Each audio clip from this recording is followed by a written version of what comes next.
"It is the 12th of April, Your Grace," said the butler, in the tone of a man laying a loaded pistol on the breakfast table. Ansel Caro, 7th Duke of Farrowgate, did not look up from his correspondence. "Then let it be the 12th. I have never known Mero to argue with a calendar." "No, Your Grace. You have something further to say. Only that the 12th of April, Your Grace, is Her Grace's birthday." The letter in Ansel's hand did not tremble, because his hands never trembled. But something behind his ribs shifted, the way a stone shifts in a wall when the frost has been at it for years and no one has thought to look. He set the letter down. He looked at the clock on the mantel of the small breakfast room at Farrowgate House, at the pale wet light coming through the tall windows, at the place across the table where his wife's cup sat, used and cooling, and where his wife did not sit. "She has breakfasted already," he said. "An hour ago, Your Grace. She asked me to say that she would not require the carriage." "Where is she?" Her Grace did not say. Ansel Caro was a man who governed 6,000 acres, 2 coal seams, a canal company, and a seat in the Lords that other men leaned toward when they wished to know how a vote would fall. He had been called the Iron Duke of Farrowgate by men who meant it as a compliment and by women who meant it as a warning. He had never in his life mislaid a figure, a debt, promise made to a tenant, or a date on which a bill was due. He understood now with a slow and unfamiliar horror, mislaid the 12th of April 7 times. "Your Grace, how long have I been married?" The butler, who had been in the house since Ansel was a boy in leading strings, permitted himself the smallest pause. 7 years this September, Your Grace. 7 years. 7/12ths of April. He sat very still and did an arithmetic he had never troubled to do, and the answer sat in front of him like a bill long overdue, with the interest reckoned. "Send to Pruitt's," he said at last. "The jeweller." "Have them bring, Your Grace," said Mero, and stopped. Ansel looked up. In 7 years, in 31, if he counted from the nursery, Mero had never once interrupted him. "Say it. You sent to Pruitt's in the 3rd year, Your Grace, and in the 5th. A bracelet, and then the sapphire drops. The old man's face was perfectly correct and perfectly terrible. "Her Grace wore them once each, and thanked you, and put them away." "And what?" Ansel said, more quietly than he had intended. "Would you have me send instead?" "That is not for me to say, Your Grace." But he had said it. He had said it entirely. Ansel rose. He went to the window. Below, in the grey square, a flower seller was arguing cheerfully with a crossing sweeper, and the plane trees were just coming into that raw green that London wears for 3 weeks and then forgets.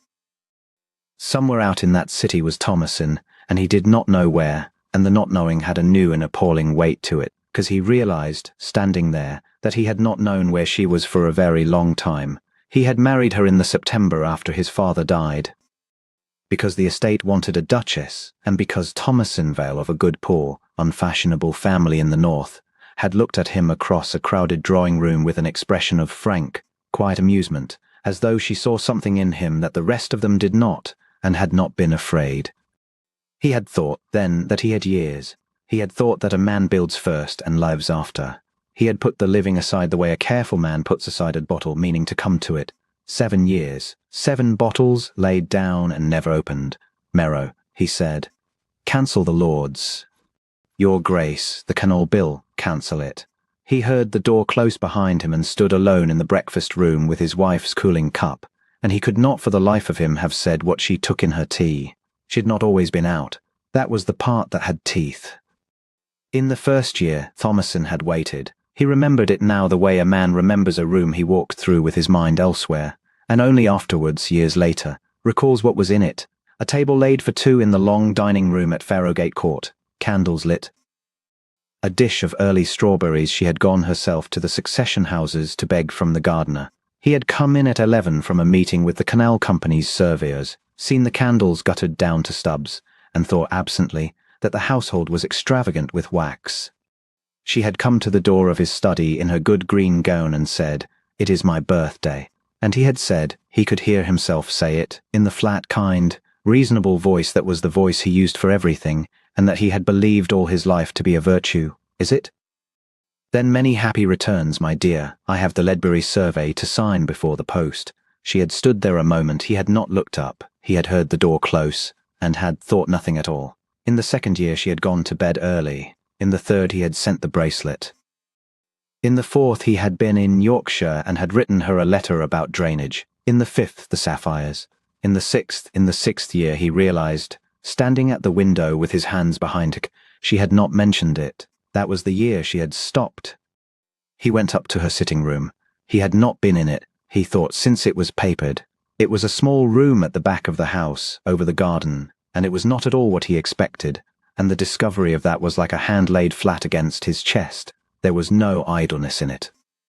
There was a writing table under the window with a ledger open on it, a ledger in his wife's hand, ruled and totaled, and a stack of letters tied with tape, and a paint box worn to the wood at the corners, and a great untidy portfolio leaning against the leg of the table. He should not have opened it. He opened it. Watercolours, dozens. The park at Farrowgate Court in every weather. The Ledbury Road under snow. A study of the old gamekeeper's hands. The kitchen cat asleep in a copper pan. And near the bottom, done years ago by the yellowing of the paper. A man in a dark coat standing at a window with his back to the room and his head bent over a paper, the whole of him drawn with a tenderness so exact and so unhappy that Ansel had to set it down on the table and take his hand away from it. Under the portfolio was a book. A common household diary, bound in blue cloth. He turned it toward the light and read, on the page for that day, in her round, firm, unhurried hand, 12th of April. My birthday. I shall not spend it waiting. That was all. Not a reproach. Not a line of grief. Nothing he could take hold of and argue with. No accusation he might have answered in his flat, reasonable voice with a fact. She would not spend it waiting. He stood in his wife's sitting room among her paintings and her ledgers and the small warm evidences of a life he had not been invited into because he had never once asked. And Ansel Carow discovered that a man may be perfectly upright and perfectly punctual and perfectly solvent, and still be a thief. He found her at 4 o'clock, and he found her by accident, which was the humiliation he deserved. He had gone first to her friends and learned that she had none he could name, that the two he named had not seen her in a 12-month, and looked at him with a pity that made his collar tight. He had gone to the milliner and the bookseller. And then, having no better thought, he had walked, which he had not done in London in years, and at the corner of a mean little street behind the Foundling Gardens he heard a laugh he did not recognize and knew, absolutely, that it was hers. She was standing on a step in the doorway of a plain brick building with a brass plate, and her bonnet was pushed back, and her sleeves were turned up, and there was a smear of blue paint along the inside of her wrist. A knot of women stood about her, poor women, in shawls, and one of them was holding up a sheet of paper as though it were a banknote, and Thomasin was laughing and saying, "No, no, higher, hold it higher, Mrs. Dunn, or the light will make a liar of you." He stopped in the street like a man who has walked into a wall in the dark, his wife, laughing, not the smooth, dutiful, silvered laugh she gave at his table, the one he had heard so often that he had ceased to hear it. This was a laugh that came up from somewhere and knocked things over. She turned her head and saw him. The laugh went out. That was the worst of it.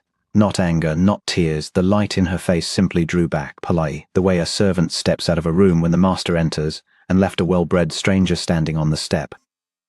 "Your Grace," said Thomasin, Duchess of Farrowgate. The women had gone very quiet. "I have been looking for you," he said. "Have you?" She said it without any question in it at all, and came down the step and shook out her sleeves and began, quite calmly, to put her bonnet straight. "You had better not stand there. The drays come round the corner blind, Thomasin. There is nothing wrong at the house," she said. "Merrow would have sent a boy. So there is nothing wrong, and you are here."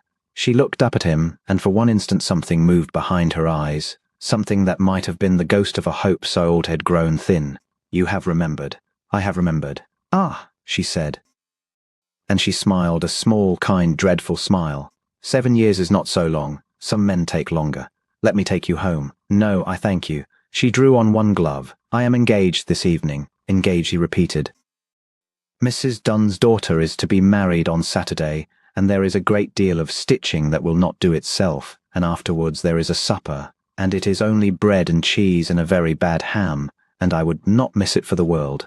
She drew on the other glove. "It has been the finest day I have ever had, Ansel. I should like to keep it." He had been shouted at in the Lords. He had been threatened once by a man with a knife on the Ledbury Road. Nothing in his life had ever emptied him so thoroughly as the small courthouse cruelty of that sentence, which was not cruel at all, and which he had earned with both hands. "May I ask what you did," he said, "with your day?" She considered him. It occurred to him that she was deciding whether he was worth the truth, and that he did not know which way she would decide, and that this was a thing that had never happened to him before. "I woke early," she said at last, "and no one wanted anything of me. I walked in the park before it was aired and watched the deer come down to the water. I ate bread and butter standing up in the kitchen with Mrs. Hale, who told me about her sister. I painted the light on the river for 2 hours and got it wrong, and then I got it right. I came here and taught 9 women their letters, which I have been doing on Thursdays for a year, and which you did not know, and which I did not tell you, because—" She stopped. Because I had stopped telling you things," said Thomasin, "and I did not notice when—" The plane trees moved above them. Somewhere a dray went by blind round the corner, and it was a good day, she said. "It was the best day I have ever had. And do you know why? Tell me." "Because at 4 o'clock I did not look at the door. She did not come home until past 11. He knew, because he was in the hall when she did, and he had been in the hall, more or less, for 4 hours, to the visible distress of 2 footmen who did not know whether they were permitted to see him there. He heard the carriage, a hired one, which cost him something, and the door, and then Thomasin came in with her bonnet over her arm and stopped when she saw him standing under the lamp at the foot of the stairs. "You will take a chill," she said. "Where did you learn to teach letters?" She blinked. Whatever she had braced herself for, it had not been that. "My mother kept a school," she said, "for 2 years, when my father's affairs were bad, before we were respectable again." A faint dry note. "You did not know that either." "No, it is not in the settlements." "No," he agreed. "It is not." She looked at him a moment longer, and he saw her wariness then, under the brightness, the long day, the stitching, the bad ham, the walk to the corner where the hackney stood. She was 30 years old, and she had spent 7 of them in his house, and he had never once, that he could remember, asked her a question to which he did not already require a particular answer. Thomas said, "I do not know how to begin." "Then do not," she said, not unkindly. "Truly, Ansel. It is late, and you have the canal bill on Thursday, and I am very tired, and I am not angry. That is what I should like you to understand. I am not angry, and I have not been angry for a long while, and I am sorry for it, because anger would have been a kind of company." She went up past him. 3 stairs, 4. "I do not want the canal bill," he said. She stopped. "I want to know what you take in your tea," said the Duke of Farrowgate to his wife's back, in the empty hall, with 2 footmen frozen in the shadows and the lamp swinging faintly overhead. "I want to know why the light on the river was wrong at first, and how you got it right. I want to know what Mrs. Hale said about her sister. I have had 7 years of a woman I did not trouble to meet, and I find that I cannot bear it, and I have no right whatever to say so." Thomasin stood on the 4th stair with her hand on the rail. She said at last, quite steadily, "You have no right," and she went up. He did not sleep. That was not remarkable. He often did not. What was remarkable was that he did not work. He sat in his study with the Ledbury papers untouched and the fire going down, and thought, with the same cold thoroughness he brought to a rival's balance sheet, about the account he had run up, the strawberries, the green gown, the letter about drainage, 6 birthdays and a 7th. And beneath them, like silt, 10,000 smaller things, the time she had begun a sentence at dinner, and he had signed a paper through it. The 2 occasions, he could recall them exactly now, which was its own punishment, when she had put her hand on the back of his chair as she passed. And he had not turned. The year she had been ill in the spring, and he had sent the physician and not gone up. He had believed himself a good husband because he had never been a bad one. He had not gambled. He had not drunk. He had not looked at another woman. The thought had genuinely never presented itself. He had thought that a man's love was demonstrated in the acreage he did not lose and the roof he did not let leak, and he had told himself, in the corner of his mind where a man keeps the things he does not examine, that Thomasin knew, that she must know, that it did not want saying. She had not known. She had waited to be told for years in a green gown, by guttering candles, and then she had stopped waiting and had become, he had seen it on the step, in the mean little street, in the blue paint on her wrist, magnificently, unbearably happy. That was his reckoning. Not that she had suffered, that she had ceased to. At 5 in the morning he rang for Merrow, who arrived dressed, which meant that he had not been to bed either. "Merrow, when her Grace goes to the Foundling Gardens on a Thursday, How does she go? She walks, your grace.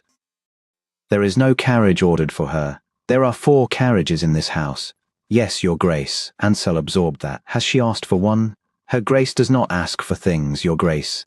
A pause. She did, yes, said Ansel. I imagine she did. He rubbed his hand across his eyes. Outside, the sky over the square was going the color of a pearl. I am going to make a great many mistakes, he said, in the next few weeks, and I am going to make most of them in front of you. I shall endeavor not to notice, your grace. Notice, said Ansel. That is precisely what I am asking of everyone in this house from this morning. Notice. He did not send jewels. He had thought of it in the grey hour, out of sheer terror, the animal instinct of a man who has only ever known one way to pay, and had put it from him. Pruitt's would not mend this. Nothing that could be wrapped in silk and set on a breakfast table would mend this, because the injury was not that she had gone without. The injury was that she had gone unseen. So he began awkwardly, at the beginning, like a man of 40 learning to swim. On Wednesday he came down to breakfast at 8, which he had not done in 6 years, and found her already there, and saw her hesitate, actually hesitate, at her own table before she sat. You take it plain, he said. She looked up. Your tea. Plain and rather strong, and you leave the last inch. He set the pot down. I watched. It is not a great feat of intellect. I want you to know that I did not ask Merrow. Something crossed her face too quickly to name. You are absurd, she said. Very likely. You have the bill on Thursday. Grantham may have the bill on Thursday, said Ansel, and if he mangles it, the canal will still be there in the autumn, and so, God willing, will I. He buttered his toast with great concentration, because he did not trust his hands. Tell me about Mrs. Hale's sister. Thomasin took down her cup. You will be bored, she said. Probably, said Ansel. I am told that is what a marriage is largely composed of, and that people are very fond of it. I should like to find out. And after a long moment, a moment in which he understood that she was weighing whether to be hurt again, and that she had every reason not to risk it, and that the risk was entirely hers and none of it his wife said, Mrs. Hale's sister has married a fishmonger in Deptford, and she does not approve of him, and she has been to visit 11 times. 11. She says it is duty. I say it is the fish. Ansel laughed. He heard the sound come out of himself with something like alarm, and he saw Thomasin's head come up, and he saw, quite plainly across the toast rack, that his wife had not heard him laugh in so long that she had forgotten what it sounded like. They neither of them said anything about that, but she poured him a second cup without being asked, and left the last inch in her own, and Ansel thought that he had never in his life been given anything so valuable, and so nearly nothing at all. It went slowly, which he had not expected and which humbled him further. He had assumed in the arrogance he was only now learning to see, that repentance would be met halfway, that a man who woke up would find the door open to him. But Thomasin had built a life in the years he had not been looking, and it did not have a chair in it for him, and she did not turn it out to make one. She went to the Foundling Gardens on Thursday. He did not offer the carriage. He had learned that much. He asked instead whether he might walk with her, and she said, quite pleasantly, No, I think not, and went, and he stood in the hall and took it, because there was nothing else to take. He asked her the following week what the ledger on her writing table was. The Ledbury Cottages, she said, without looking up from her book. Yours, 6 of them have not had a roof mended since your father's time. Your steward's returns say otherwise. I have been keeping a true count for 3 years, in case anyone ever asked me. Ansel sat down. Why did you not tell me? I did, said Thomasin, in the 4th year. You said you would look into it, and you meant it, and you were on the Ledbury Road for a fortnight, and you did not look into it, because your steward told you it was in hand, and you have always believed men in coats over women in drawing rooms. The fire cracked. Ansel looked at his hands. Bring me the ledger, he said. It is on my table. You know where it is. You have been in the room. He looked up sharply. The portfolio was tied, she said, and it was untied when I came home. There was no anger in her face, only that steady, level, terrible attention, the attention of a woman who has stopped needing anything from you and can therefore afford to see you exactly as you are. You may look my paintings, Ansel. I do not mind, but do not pretend you did not. I do not pretend. I looked. There is one of a man at a window with his back to the room. The colour came up in her face then, the first he had seen. That is nothing, she said. That is old. "It is the best thing in the folder," said Ansel, "and I have not been able to think of anything else for 11 days, and I would give every acre I have not to be him." She left the room, but she left the ledger on the table by his chair, and he sat up until 2 in the morning with it. And by the end of the week the Ledbury steward had been turned off, and 6 roofs were in hand, and Ansel had written to her about it, a letter to his own wife in his own house, because he found that he could say it better on paper and was ashamed of that too, and sent it up anyway, because a coward who acts is still an act ahead of a coward who does not. She did not answer the letter, but at dinner she said, "The widow Petch's roof is the worst. Do that one first." And he said, "It is done first." And she looked at him for a long, unreadable moment across the length of a table built to seat 30, and then went back to her soup, and Ansel Caro felt the frost move, very slightly, in a wall that had been standing for 7 years. In June she told him she was going away. She said it at breakfast, plainly as she said everything now. "I mean to go north for the summer, to my aunt at Kirkhoe. She is old and she is dull, and she has a good north light in the parlour, and I should like to paint for 3 months without being a duchess." Ansel set down his cup with great care, because his hand had learned in the last weeks to want to shake. "For how long?" "I have said 3 months. And then?" Thomasin folded her napkin. It took her rather longer than folding a napkin requires. "I do not know," she said. There it was. Not a threat. She was incapable of threatening him, which was worse, because it meant she had simply told him the truth, and the truth was that she did not know. He thought of a dozen things to say. He had been a persuasive man all his life. He had turned a vote in the Lords with 9 sentences. Every one of the dozen was a way of keeping her, and he sat there and looked at his wife in the morning light and understood, at last and completely, that a man who keeps a woman has not got her. "Shall I order the travelling carriage?" he said, "or would you rather I did not?" She looked at him. Her eyes were bright and hard and unhappy. "Order it," she said. He handed her into it himself on a Tuesday, with the servants drawn up in the hall because they had made up their own minds about their master, and were determined to see him suffer through the whole of it. "You will write to me," she said, "about the roofs." "I will write to you about everything," said Ansel. "You are not obliged to read it." She almost smiled. And then she was in the carriage, and the door was shut, and the Duke of Farrowgate stood in his own doorway in the June sun and watched his wife drive away, and did not follow, which was the hardest single thing he had done in 41 years. He wrote to her every week, not about drainage. He had done that already. He had done it for 7 years, and he had discovered what it purchased. He wrote to her that the plane trees in the square had come into full leaf, and that he had noticed them, and that noticing appeared to be a skill like Greek, which one lost by disuse and regained slowly and with humiliation. He wrote that he had gone on a Thursday to the plain brick building behind the Foundling Gardens, and had stood at the back, and had been made to feel a very great fool by a woman of 70 named Mrs. Dunn, who had told him, without any particular reverence, that her Grace was the only lady of quality she had ever met who did not talk to them as though they were deaf. He wrote that he had taken over the Thursday lessons badly, that he had been informed by of 19 that his hand was too fine and could not be read, and had been set to copying and had copied, that the 9 women had become 14, that he had bought the freehold of the plain brick building and the 2 either side of it, and had had the deed made out, and here he stopped, and began the letter again on a fresh sheet, because he had been about to say "made out to you, my dear," as a gift, and he had seen, in time, that it was a bracelet, that it was Pruitt's in brick. So he wrote instead, "The deed is made out to a board of 5. Mrs. Dunn is one. I am not one. I have put your name to it, and I have put no power of mine over it, and if you never speak to me again it will stand, and it will be yours, and I cannot take it back. I did not do it to be forgiven.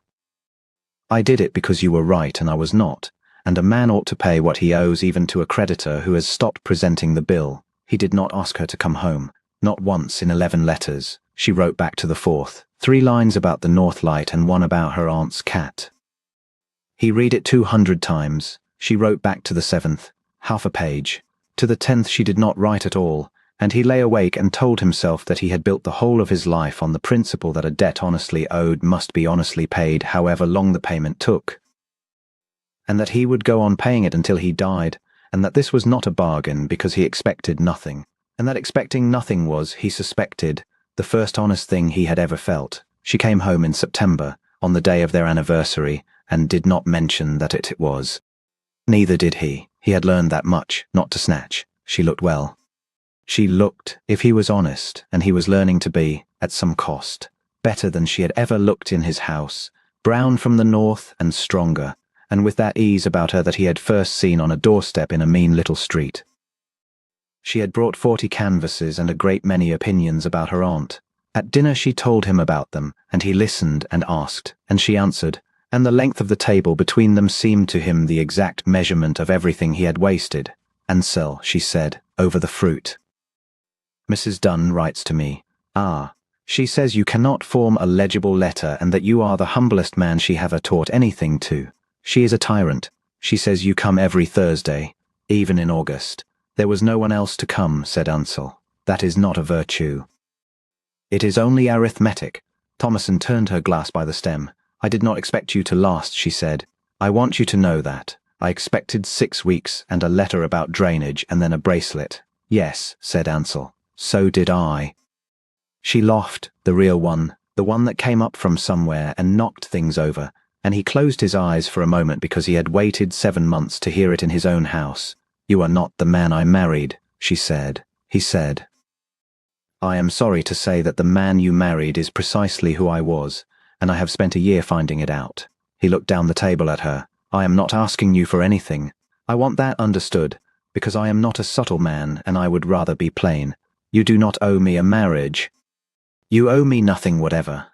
But if you should ever wish to spend an evening in the company of a dull, punctual, rather stupid man who has finally learned what you take in your tea, he is at Farrowgate House on most nights, and he keeps the fire up." The candles burned. A footman at the sideboard was very carefully looking at nothing. Thomason rose. She came down the whole length of that ridiculous table and stopped beside his chair and stood there. "Turn round," she said. He did not understand. "In the painting," said Thomason, and her voice was not quite steady, "you never turn round. 7 years, Ansel. I painted you 100 times, and I could never once paint your face, because I never once had it." Her hand was on the back of his chair. He could feel it, through the wood, through the years. "Turn round." Ansel Caro turned round. And his wife put her hand against his cheek, and he covered it with his own, and neither of them said anything at all for a long time, and the candles went down, and nobody in that house thought for one instant about the wax. The 12th of April came again. He had made no arrangements. He had thought about it for 4 months and had arrived, after a great deal of internal argument, at the conclusion that any arrangement he made would be a way of making the day about himself, and that the day was not his. So he woke at 5 and lay looking at the ceiling of a room he had shared for 6 months and had never once taken for granted, and when she stirred he said, "It is the 12th of April. Said Thomason, into the pillow. "I have not planned anything." She opened one eye. "I thought," said Ansel, "that you might tell me what you would like to do, and that I would do it, and that if what you would like to do is to spend the day entirely without me, I would order the carriage and go to the Lord's and be thoroughly miserable and say nothing about it. Because it is your day and you have earned the whole of it, every hour, and I have earned none." Thomason sat up. Her hair was down. The light was coming grey and pink through the curtains, and she looked at him for a long moment with an expression he had never been able to paint either. "Ansel Caro," she said, "you great fool. I do not want the day without you. I never wanted the day without you.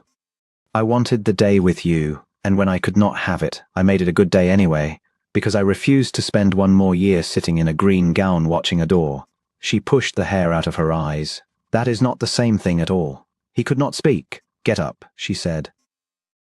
"We are going to walk in the park before it is aired, and we are going to watch the deer come down to the water, and then we are going to eat bread and butter standing up in the kitchen, and Mrs. Hale will tell you about her sister, and you will be very bored and you will pretend not to be, and I shall enjoy that enormously, and then I am going to paint the river, and I shall get it wrong and then I shall get it right, and you may sit on the bank and hold the water jar and say nothing."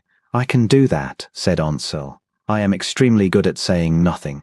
"You are not," said his wife. "You have not been for a year. It is the only thing about you I could not have predicted, and I find I cannot do without it." They walked in the park before it was aired. The deer came down to the water.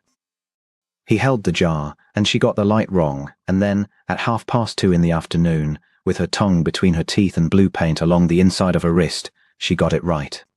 At 4 o'clock Ansel looked at his wife instead of at his watch, and found that he could not remember what a watch was for. "There," said Thomason, without looking up from the paper. 4 o'clock. You did not look at the door. "There is no door," said the Duke of Farrowgate. "There is only you. There has only ever been you. It took me 7 years and a great many roofs to find it out, and I shall spend whatever I have left saying so, until you are heartily sick of hearing it." She set down the brush. "Say it again on the 13th, she said, "and the 14th. That is all I ever wanted, Ansel. Not the sapphires, not the 12th of April." She smiled at him, and it was the doorstep smile, the one that knocked things over, and it was for him. The 13th.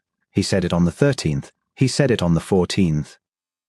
And on a great many other days that were nobody's birthday at all, in a house where the fires were kept up and the wax was not economized, and a duchess's ledgers lay open on the desk beside a duke's, and in the years that followed, when the 14 women behind the Foundling Gardens had become 100, and a schoolroom bore no one's name at all because she would not have it, and a portfolio in a bright north room filled slowly with paintings of a man who at last learned to turn round. The Duke of Farrowgate was never once late to the 12th of April again, but it was the ordinary mornings he treasured, was the 13ths.